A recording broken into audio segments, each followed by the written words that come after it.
There's a well-known line by Arthur C. Clarke. Any sufficiently advanced technology is indistinguishable from magic, which is true, but only half the story, because the other half is quieter and far more awkward. Any sufficiently forgotten knowledge looks like divinity. And that raises a question historians usually clear their throats and avoid. What if the gods who appear after great disasters weren't gods at all? What if they were simply people who remembered how things used to work? Now, everything we know about Atlantis comes from one man. Plato, specifically, 2 dialogues, Timaeus and Critias. That's it. No lost Egyptian manuscript, no corroborating Greek historian, no helpful footnotes. Plato tells us the story came from Egyptian priests, passed to Solon, then filtered down through generations before reaching him. Which means we are already several retellings deep before Plato even picks up the stylus. Now he describes canals, harbors, planned cities, political organization, a powerful navy, wealth, concentration, and institutional confidence. In other words, systems. Atlantis isn't miraculous. It's competent. And competence, in the ancient world, was terrifying. Plato places Atlantis about 9,000 years before his time, roughly 9600 BCE, for centuries. Scholars shrugged and said, clearly symbolic. Nothing important was happening then. Unfortunately for that argument, geology showed up with receipts. That date lines up uncomfortably well with the Younger Dryas. A real, measured period of abrupt climate reversal, ecosystem collapse, rising sea levels, and massive human displacement. This wasn't the end of humanity, but it was the end of stable coastal life in many regions.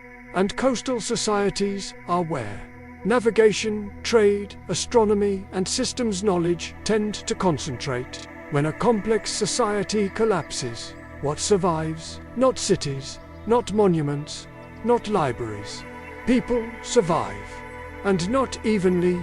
The most likely survivors are navigators, astronomers, elders, people who understand patterns, not just tasks. In other words, teachers.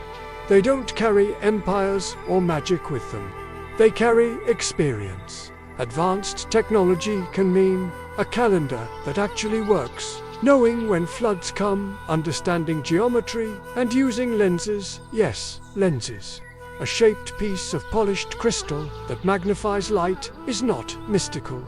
But to someone who has never seen one, it's a seeing stone. A lens looks like a crystal until you invent the word optics. Magic is often just engineering without vocabulary. Now, let's look at the post-catastrophe gods of different cultures. Not what they wear, what they do. Mesoamerica, Quetzalcoatl, the god Quetzalcoatl, teaches agriculture, brings calendars, discourages human sacrifice in early traditions, restores order after chaos. He doesn't rule forever. He leaves.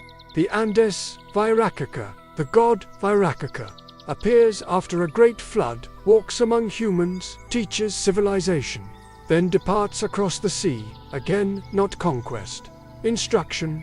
Mesopotamia, the god Oannes, emerges from the sea, teaches writing, law, architecture, explicitly described as a teacher. Not a ruler, leaves humanity to govern itself. That's not god behavior, that's consultant behavior.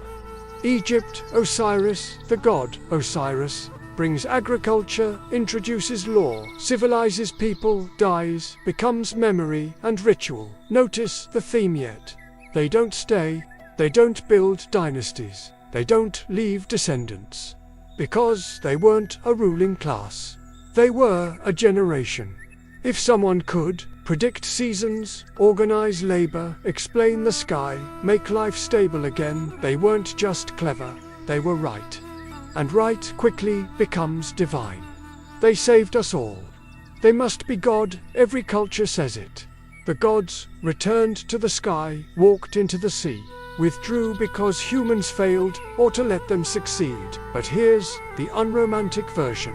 They aged, they died, Their apprentices remembered what to do, but not always why. Cultures don't like saying, "We lost the people who understood the system." So they say, "The gods left," because death is easier to accept when it sounds intentional. So maybe Atlantis didn't sink in a single night. Maybe what really vanished was the last generation who understood how the world fit together. Gods often look suspiciously like people once you scrape off enough incense. And maybe the gods didn't abandon us. Maybe they simply did what all teachers eventually do. They ran out of time. The gods didn't leave in fire or flood. They left the same way all teachers do when time runs out. And maybe the most dangerous myth of all is that knowledge, once gained, is impossible to lose.